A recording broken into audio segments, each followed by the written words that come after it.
அந்த ரெஸ்டாரண்ட்லேருந்து வெளியே வர வரைக்கும் அவர் என் கல்யாணத்தை பற்றி சொன்னாரே, அதுக்கப்புறம் நான் ஒன்றுமே பேசலை. இந்த நேரங்கிட்ட நேரத்தில் டீ குடித்தது என்னமோ மாதிரி இருக்குது. எங்களை சுற்றி கார்லேயும் நடந்து நிறைய பேர் கூட்டம் கூட்டமாக போகிறச்ச எனக்கு தெரிஞ்சவ யாராவது பாத்திரம்னு வேற பயமாகவும் இருக்குது. பயம் என்னத்துக்கு? பார்க்கட்டுமே, எல்லோரும் பார்க்கணும் தானே இந்த காரியம் பண்ண ஆரம்பிச்சிருக்கேன். இதில் பயப்பட என்ன இருக்குது? தைரியமாக தலைமை வந்து உட்காந்துக்கிறேன். இப்போ கார் பீச் ரோடில் போயிட்டுருக்கு. கல்யாண ஊருக்குள்ள மாதிரி மெதுவாக போகிறது. இவர் ஊதுற சிகரெட் காற்றுல என்னை தழுவிண்டு போகிறச்ச அந்த வாசனை நன்னா இருக்குது. சி, இதெல்லாம் நன்னா இருக்குன்னு யாராவது நினைப்பாளோ? மூத்த சுழிச்சிட்டு நாத்தம் வயத்தை கும்பிட்றதுன்னு சொல்கிறது தானே பெண்களுக்கு அழகு. இந்த சிகரெட் நாத்தம் நன்னா இருக்கிறதாவது. இது நன்னா இருக்கணும்னா அந்த பொண்ணோட மனசு எந்த அளவுக்கு கொட்டி போயிருக்குங்கிறத பற்றிலாம் எங்கள் மாமாவை கேட்கணும்.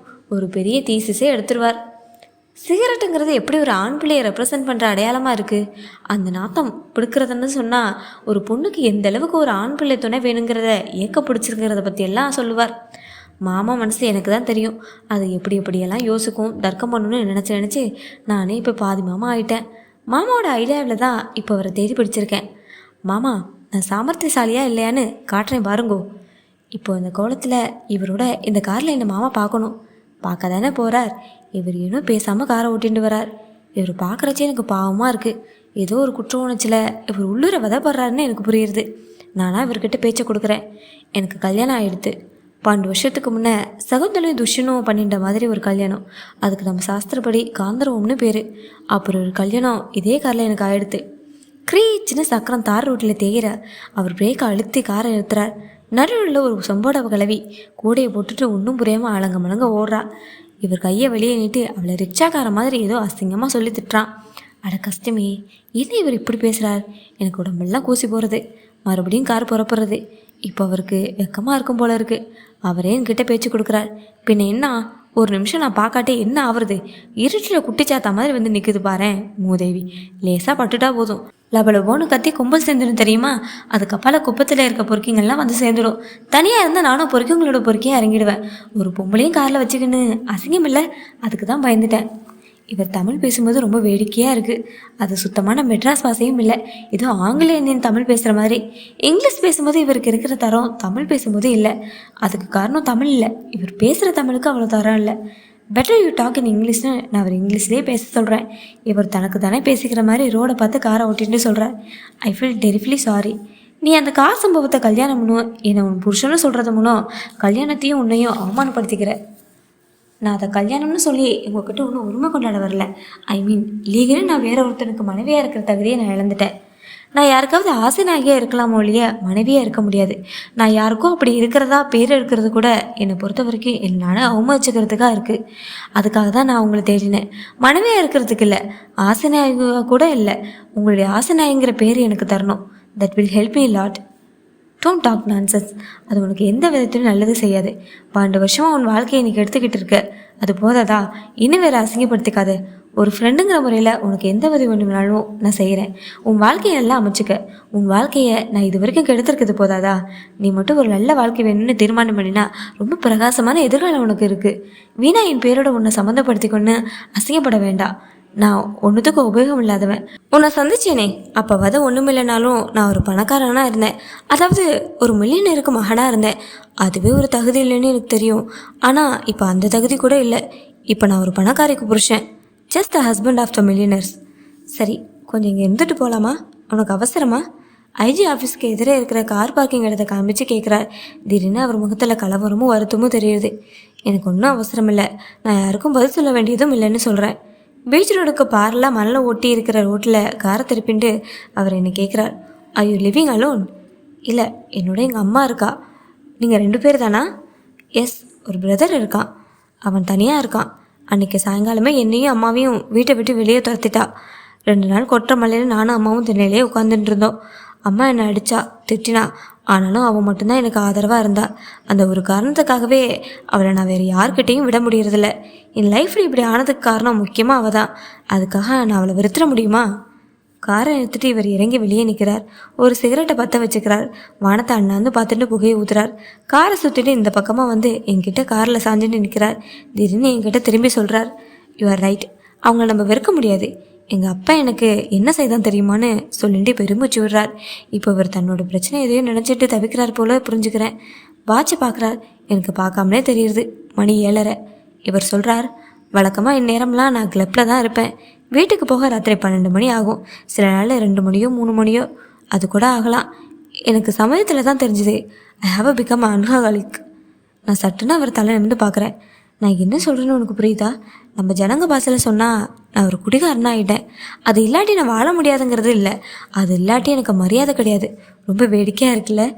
என் ஒய்ஃப் இருக்காளே, அதான் அந்த மில்லியனர்ஸ். அப்பாடி, அது சொல்கிறச்சே அவர் முகத்தில் என்ன இவ்வளோ வெறுப்பு. அவளுக்கு என்கிட்ட புருஷங்கிற மரியாதையோ லவ்வோ கிடையாது, ஆனால் குடிகாரங்கிற பயம் உண்டு. நான் குடிச்சிட்டு போனால் நடுங்குவா. அவளை நடுங்க வைக்கிறதுக்காகவே நான் குடிக்கிறேன். குடிக்காத நேரம்லாம் அவள் கத்திட்டு இருப்பா, குடிச்சிட்டா நான் கத்துவேன். அவள் பயப்படுவா, பேசாமல் இருப்பா. So I feel this is better then that. இதை சொல்லிட்டு ரொம்ப காமெடியாக சிரிக்கிறார். எனக்கும் வயிற்ற கலக்கிறது. இவர் தொடர்ந்து இங்கிலீஷ்லேயே சொல்கிறார், நான் கைதி மாதிரி வாழ்க்கை நடத்திட்டு இருக்கேன். என் பேரில் இருக்கிற எந்த சொத்துக்கும் நான் அதிபதி இல்லை. அது மேலே எந்த ஒரு பாத்தியும் எனக்கு இல்லை. என்னை பற்றி தெரிஞ்சுக்கணுன்னா எங்கள் அப்பா எழுதி வச்சுருக்க உயிரை படிக்கணும். அதுக்கப்புறம் அந்த வீட்டை நான் தலை நிமிர்ந்து ஒரு ஆம்பளைன்னு வாழ்ந்துட்டு இருக்கேன்னு சொன்னால் என்னை மாதிரி அழிஞ்சு போனால் ஆத்மா இருக்க முடியாது.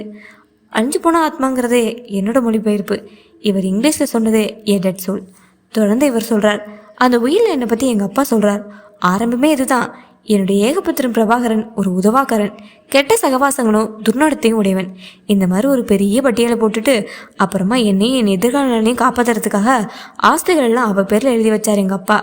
எனக்கு மாதம் இவ்வளோ பணம் தரணும், இந்த ஐட்டத்திலிருந்து வரும் வருமானத்தை நான் செலவு பண்ணிக்கலான்னு சப்கிளாஸ் வேற போட்டார். இவளையும் செஞ்சுட்டு சாக போகிறப்ப என் கையை பிடிச்சிக்கிட்டு அழுதார். இவளையும் நல்லதுக்கு தான்ப்பா செய்தேன்னு.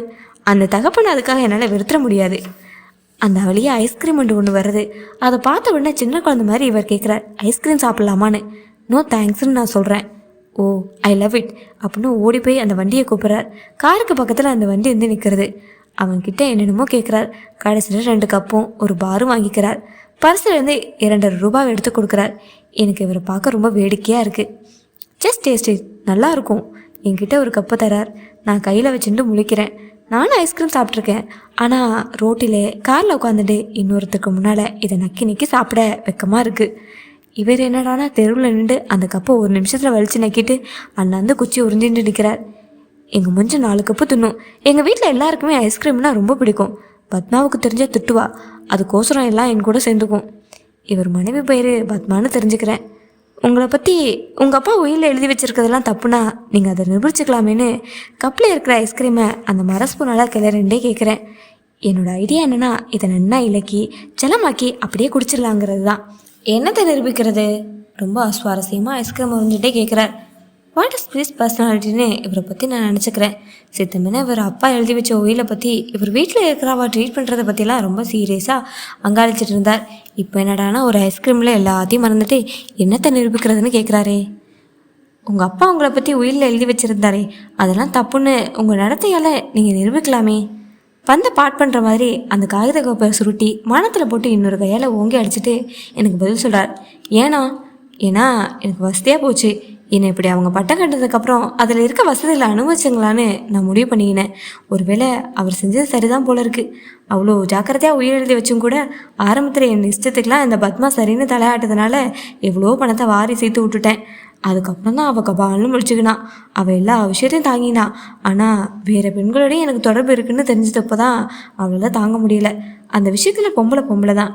ஆனால் ஒன்று, நான் சந்தித்த எந்த பொண்ணும் என்னை காதலிக்கலை, என் ஒய்ஃப் உட்பட. நானும் தேடி அழுத்து போயிட்டேன். ஒவ்வொருத்தையும் பார்க்கும்போது இது லவ்னு நினச்சிக்குவேன், ஆனால் அது இல்லைன்னு அப்புறம் தெரிஞ்சு போயிடும். ரொம்பவும் தனக்கு எல்லாரும் குடும்பம் செஞ்சிட்ட மாதிரி இவர் குறைப்பட்டுக்கிறார். எனக்கு சிரிப்பு வருது.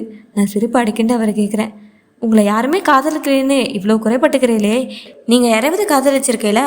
உங்கள் ஒய்ஃப் உட்பட யாரையாவது? உங்களுக்கு பணம் இருக்குது, படம் இருக்குது, கார் இருக்குது, பங்களா இருக்குது, நல்லா ட்ரெஸ் பண்ணிக்கிறீள், செண்டு போட்டுக்கிறீங்கிறதுக்காக தெருவில் போகிறவள்லாம் உங்களை லவ் பண்ணணும்னு நினைக்கிறீங்களே. அதுக்காகவே சில பேர் லவ் பண்ணுறதா சொல்லிட்டு உங்ககிட்ட வரலாம். அது உங்களை லவ் பண்ணுறது ஆகுமா? இதை சொல்லும்போது ஆர்கேவை எழுத போகிற அஸ்வமதம் எனக்கு ஞாபகம் வருது. இவர் என்னை விட 7-8 வயசு பெரியவராக இருக்கணும். ஆனால் நான் படம் சொல்லி கற்றுக்க வேண்டிய ஒரு சின்ன பயமாக தான் எனக்கு தோன்றுது. இவரோட பேசின்னு இருக்கிறச்ச ஒரு ஆண் பிள்ளையோட பேசின்னு இருக்கோங்கிற பயமே எனக்கு இல்லை. இவரை விட பல மடங்கு பலம் உடையவன் நான்கிற மாதிரி எனக்கு தோன்றுது. இப்போவே இது இப்படி இருக்குன்னா 12 வருஷத்துக்கு முன்னே எவ்வளோ அசடாக இருந்திருக்கும்னு நினைக்கிறேன். அந்த அசருக்கு பயந்து என்னை பழி கொடுத்துட்டு வந்தேன்னா அப்போ நான் எவ்வளோ அசராக இருந்திருக்கணும்னு நினச்சி பார்க்குறேன். இந்த வித்தியாசத்தை பார்க்குற அளவுக்கு நான் மாறி இருக்கேனே. எனக்கு ஒரே பிரமிப்பாக இருக்குது. ஓ, காலம் எப்படியெல்லாம் மாறி போகிறது. சில மனுஷன் மட்டும் மாறவே மாட்டேங்கிறா. இவரை மாதிரி மணி 8 ஆறுது.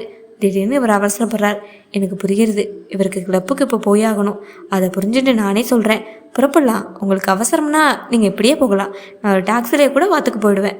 நோனும் நான் உன்னை வீட்டுக்கே விடுறேன். உங்கள் வீடு எங்கே இருக்குது? எக்மோரில். மறுபடியும் கார் புறப்புறது.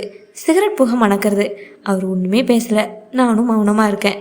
எங்கள் தெருவில் கார் நுழையிறச்ச வாசற்படி லைட்டையும் போட்டுட்டு அம்மா எனக்காக காத்துட்டு நிற்கிறா. இங்கேருந்து தெரியுறது இன்னும் கொஞ்ச நாளில் அவளுக்கு நான் ஒரு பெரிய அதிர்ச்சி தர போகிறேன். இதோ கார் எங்காத்த முன்னாடி நிற்கிறது. அம்மா பார்க்குறா. நன்னா வெளிச்சம் என் முன் சீட்டில் அடிக்கிறது.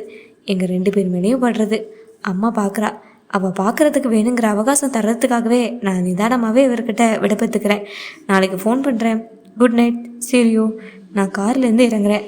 அம்மா பார்த்துட்டு வச்சு போய் நிற்கிறா. மணி 10 அடிக்க போகிறது. இந்த கங்காவை இன்னும் காணலையே. அவள் ஆஃபீஸ்க்கு போயிட்டு ஆற்றுக்கு வர்றதுக்குள்ள சாதாரணமாக அவள் இன்னும் வரலையேன்னு மனசு கிடந்து அடிச்சுக்கும். இப்போ ஒவ்வொரு நிமிஷம் சொர சொரன்னு வயிற்று என்னமோ செய்கிறது. ஒவ்வொரு நாளும் அவளை கேட்கணும் வார்த்தைகள் தொண்டைக்குழி வரைக்கும் வந்துடுறது. நான் என்னென்னு கேட்பேன், எப்படி கேட்பேன்? கேட்குறதுக்கு என்ன இருக்குது? எல்லாம் என் மனசுக்கு தெரிகிறதே. என் தலையில் பெரிய இடியாக வந்து விழப்போகிறதுன்னு தெரிகிறதே. அவள் எந்த நேரத்துலையும் வருவா, எங்கே வேணாலும் போவா. அப்போல்லாம் நான் ஒரு வார்த்தை கேட்டிருக்கேன்னா, நானாக என்னத்தையாவது கற்பனை பண்ணிட்டு பயந்துட்டு இருப்பேனே ஒழிய அவளை பற்றி யாராவது எது சொன்னால் நான் நம்பியிருக்கேனா? கணேசன் வந்து எவ்வளவோ சொல்லியிருக்கான். அவன் இப்படி சொன்னான்னு அவகிட்ட சொல்லியிருப்பேனா? ஏன் சொல்லலை? என் பொண்ணு தப்பு வழிக்கு போக மாட்டாங்கிற நம்பிக்கை என் நெஞ்சில் ஆழமாக இருக்கிறச்ச இதெல்லாம் என்னத்துக்கு அவகிட்ட போய் கேட்கணும்னு நானே நினச்சிருக்கேன். இவளை பற்றி ஒவ்வொருத்தரும் ஒவ்வொன்றும் சொல்கிறச்ச நான் என்னம்மா தோஜம் கண்டிட்டு நிற்பேன். இவளை பற்றி பேசுகிறதுக்கு உனக்கு என்னடா ரைட் இருக்குன்னு கணேச வாயை தச்சுன்னு அனுப்புவேன். இவளுக்கு ஸ்நேகிதங்களும் உண்டோ? இவள் யார்கிட்டையாவது சிரித்து பேசுவாளன்னு நினச்சி ஆச்சரியப்படுவேனே. தொடச்சி வச்ச மாதிரி இருக்கே. அந்த நெத்தியில் ஒரு பொட்டு வச்சுட்டா என்னன்னு நினைப்பேன். வேலைக்கிழமையிலாவது விசேஷ நாளாவது தலையில் கொஞ்சம் பூ வச்சுட்ட மாட்டாளான்னு ஒரு கல்யாணமாகாத பொண்ணு எங்கே இருக்கேனே. இப்போ வாக்கிங் போகிறதையும் உத்தியோகம் பண்ணுறதையும் பார்த்து பெருமையில் பூரிச்சு கிடந்தேன். என் பூரிக்கு தெய்வத்துக்கு போருக்குமா எல்லாம் போச்சு. என் பொண்ணை பற்றி ஒரேடியாக வைத்துன்னு தெரிஞ்சேனே. இப்போ வெளியில் தலை காட்ட முடியலை. கணேசன் இப்போ தான் வந்துட்டு போனான். அவன் கேட்குற ஒவ்வொரு களையும் இப்படி குத்தி இப்படி வாங்குறது. எனக்கு குனிஞ்ச தலையை நிமிர முடியல. ஒன்றும் பேச முடியாமல் அழுதுட்டேன். நான் அழுதா அவளுக்கு என்ன? ஒவ்வொரு காலத்துலேயும் ஒவ்வொரு தலையால் அலறதே எனக்கு தலையெழுத்தாக போயிடுது. இப்படி சீலையிறதுக்கு நான் என்ன 7 பெத்தனா 8 பெத்தனா? பிள்ளையில ஒன்று பொண்ணுல ஒன்று. இந்த பொண்ணு பண்ணாத காரியமெல்லாம் பண்ணிட்டு வருவா. இந்த பிள்ளை என்னை கேட்காத கேள்வியெல்லாம் கேட்டுட்டு நிற்கிறது. நான் என்ன பண்ணுவேன்? ஒவ்வொருத்தரும் இவளை பற்றி சொன்ன ஒவ்வொன்றும் நிஜமாக போனப்புறம் என்னத்துக்கு இந்த உசிரை வச்சு தோன்றுறது? இந்த பொண்ணுக்கு புத்தி கெட்டு போயிடுதுன்னு எனக்கு பயமாக இருக்குது. முன்ன ஒரு தடவை அந்த ஏதோ ஒரு நிமிஷம் பிடிச்சதே ஒரு பைத்தியம், அது இப்போ நிரந்தரமாக பிடிச்சிடுது. இவளை ஆட்டி வைக்கிறது. இவள் ஆடுறா. இவளை சொல்லி சுத்தமில்லை. இவளை என்னமோ பிடிச்சி தான் இருக்குது. இல்லைனா இவளுக்கு புத்தி எப்படியெல்லாம் போகுமா? நான் என் கண்ணாலேயே பார்க்காம வேற யாராவது வந்து சொன்னால் நம்பியிருக்க மாட்டேனே. இந்த கங்கா வாசப்பில் அடியெடுத்து வைக்கிற போதெல்லாம் அடிப்படை வரைக்கும் சென்று மணக்கிறது. யாராவது சொன்னால் நான் நம்புவேனா? பொட்டு வச்சுக்க வேண்டியதுதான். பொட்டு வச்சுக்க மாட்டாலும் நானே ஆசைப்பட்டேனே. இப்போ என்னடானா சாவி குத்து மாதிரி என்னென்னத்தையோ வச்சுன்னு 4-5 சாயத்தில் தோச்சு நெத்தியில் முத்திரனா குத்திக்கிறா. இது பைத்தியம் இல்லாமல் வேற என்னென்ன சொல்லுங்கோ. புருவத்தில் மையம் வீசிக்கிறா. காதோரத்தில் எங்கள் ஊர் தேவன்மார்கள் கிருதா மாதிரி முடியை இழுத்து விட்டுக்கிறா.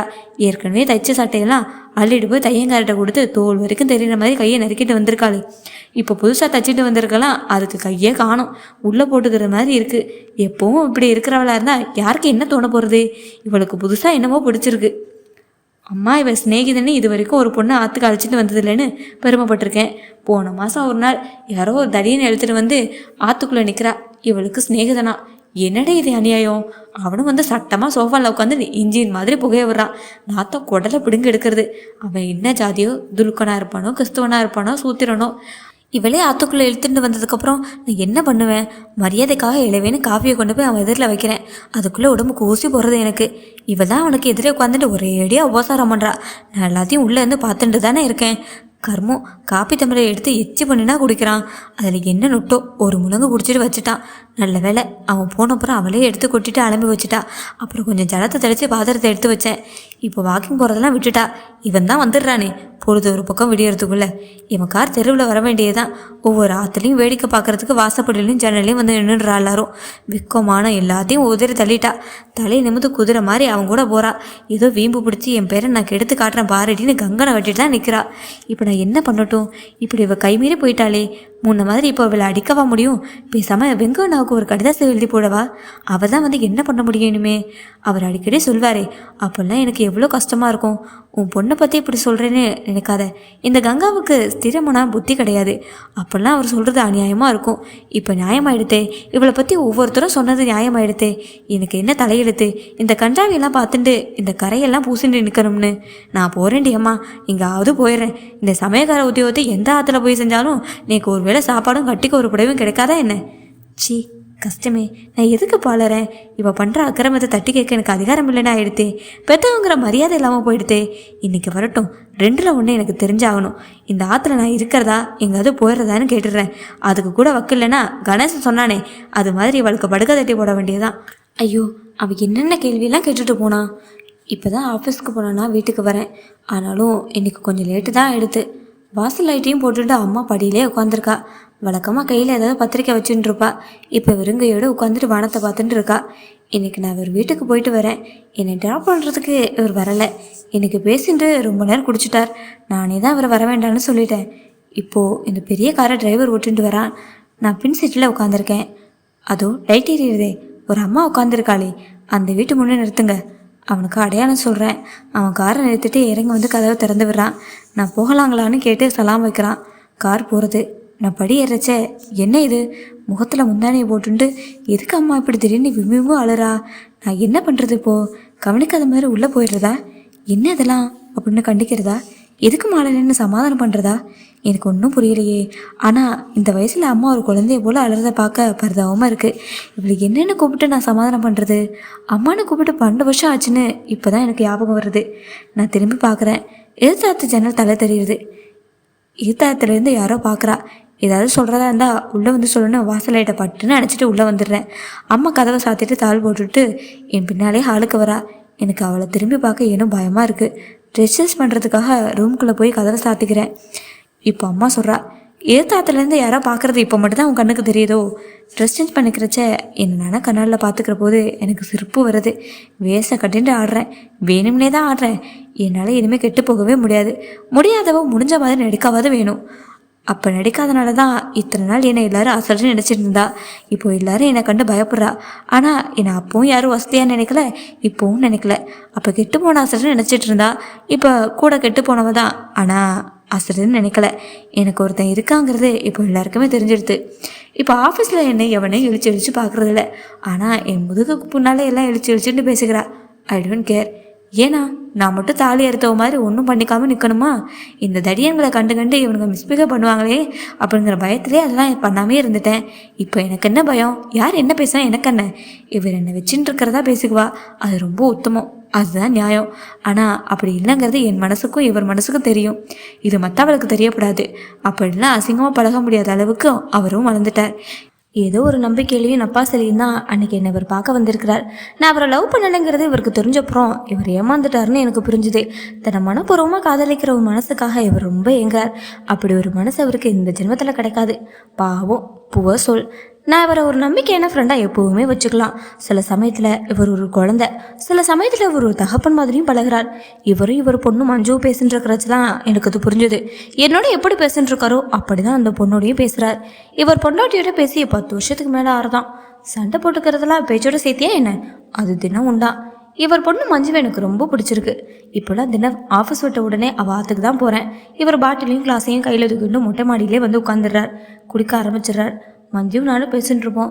இவர் அர்த்தத்தோடையோ அர்த்தமில்லாயோ சிரிப்பார். என்னை பார்த்ததுலேருந்து இவர் கிளப்புக்கு போகிறது இல்லையா? அதில் எனக்கு என்னமோ ஒரு சந்தோஷம். இப்போ நான் பண்ணிக்கிறேனே, இந்த ஸ்டைலெல்லாம் மஞ்சு தான் எனக்கு கற்றுத்தராள். இந்த வாழ்க்கையிலையும் சந்தோஷமாக இருக்கிறதுக்கு நான் இப்போ ஒரு வழி கண்டுபிடிச்சிட்டேன்னு தோன்றுறது எனக்கு. நான் வரைச்ச அம்மா அழுதாலே என்ன காரணமாக இருக்கும்? என்ன காரணம்? கணேசன் வந்திருப்பான். அன்றைக்கி எங்கள் ஆஃபீஸ் வாசலில் இவர் காரில் நான் ஏறச்ச அவன் பார்த்தான். நன்னா பாருடான்னு சொல்கிற மாதிரி நான் முன் சீட்டில் அவர் பக்கத்தில் சட்டமாக ஏறி உட்காந்துட்டேன். எனக்கு நன்னா தெரியுது. இப்போலாம் தினம் இந்த கணேசன் சிஐடி மாதிரி வாட்ச் பண்ணுறான். ஆற்றுல போய் மன்னிக்கிட்ட தினம் நான் ஒரு காரில் ஒருத்தனோட போகிறதா சொல்லிட்டு இருப்பான். ஒரே ஸ்டைல் பண்ணிக்கிறதா வந்துச்சுட்டு இருப்பான். அவன் நான் கிராப்பு வெட்டி கவுன் போட்டுன்னு தெரியறதா எல்லாருக்கிட்டையும் சொல்லிட்டு இருப்பான். சொல்லட்டுமே, இவன் ஒன்று சொல்ல சொல்ல நானும் செஞ்சு காமிக்கிறேன். ட்ரெஸ் பண்ணிக்கிறதுல என்ன தப்பு? அது அவள் இஷ்டம், அவளோட சௌகரியம். நான் அறக்கதவை திறந்துட்டு வெளியே வரேன். இந்த அம்மா என்ன இப்படி பார்க்குறா என்ன? நானும் அவளையே பார்க்குறேன். உனக்கே நன்னா இருக்கான்னு தொண்டு அடைக்க கேட்குறா. நான் இன்னும் பதில் சொல்லலை. இப்போ யாரோ தெருவில் பார்க்குறான்னு சொன்னியே, அவள் எப்போவும் நம்மளை பார்த்துட்டு இருக்கான்னு உனக்கு ஞாபகம் இருக்கா? பார்க்கறதுக்குங்கிறேனா? சாயங்காலம் கணேசன் வந்து என்னென்னமோ கேட்டுட்டு போனான் தெரியுமா? பெற்றவங்கிற மரியாதை இருந்தால் அப்படின்னா கேட்பானா? நீ தான் அப்படின்னா நடப்பியான்னு மறுபடியும் அழுறா. அவள் அலறதை எனக்கு பார்க்க முடியல.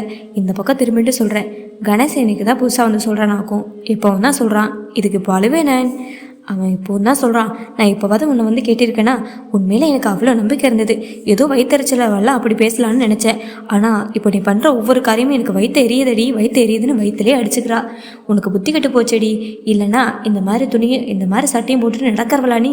உனக்கு ஸ்நேகம்னு ஒன்றும் கிடையாதுன்னு நினச்சேன். கெட்டு போகிறதுக்கு தான் இந்த ஸ்நேகம் ஒன்று பிடிச்சிருக்கேன். அப்படி ஒரு ஆம்பளைக்கும் பொம்பளைக்கும் என்னடி ஸ்நேகத்தை வேண்டி கிடக்கு? இப்படி நேரம் கட்ட நேரத்தில் இவனோட கார்லேயே வந்து இறங்கினா பார்க்குறவ தப்பாக தானே பேசுவா? அது தப்பு தானடி. ஓ, நீ எல்லாம் தெரிஞ்சவ, ஏன் அப்படி பண்ணுறேன்னு புலம்பி பேசிட்டே இருந்தவ பல்ல கடிஞ்சிட்டு முன்ன மாதிரி கத்துறா.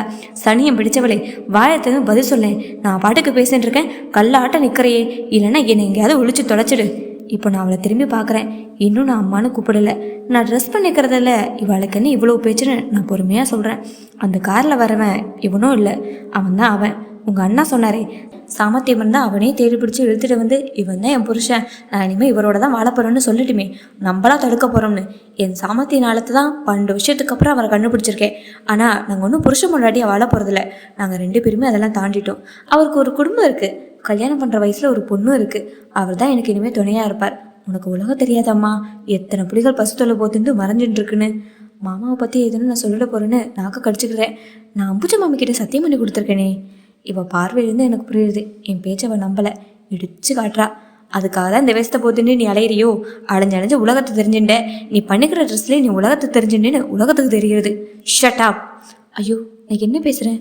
இதை நான் சொல்லப்படாதே, இது அவசியம் இல்லையே. ஆனால் சொல்லிட்டேன். நீ மாத்திரம் உன் நிலைமைக்கு தகுந்தா போல தான் பண்ணிட்டு இருக்கியோ? It is one's own business. கிளாஸ்கோ மளிகளை ரவிக்க போட்டுட்டு இருக்கியே, கலர் போக கட்டிட்டு இருக்கியே, அப்பா சத்தனைக்க தலையை சரிச்சு கொட்டிட்ட. இதை பற்றியெல்லாம் கூட மண்ணி சொல்லிட்டு இருக்கலாம். பெருசாக உலகம் பேசுறது இதுக்கு அர்த்தமோ? அம்மா அப்படியே இடிஞ்சு உட்காந்துடுறா. இன்னைக்கு ராத்திரி நான் சாப்பிடல. அவளை அள வச்சதுக்கு, அவள் மனசை குத்தி புண்படுத்தினதுக்கு இந்த உபவாசம் எனக்கு பிராயச்சித்தம்.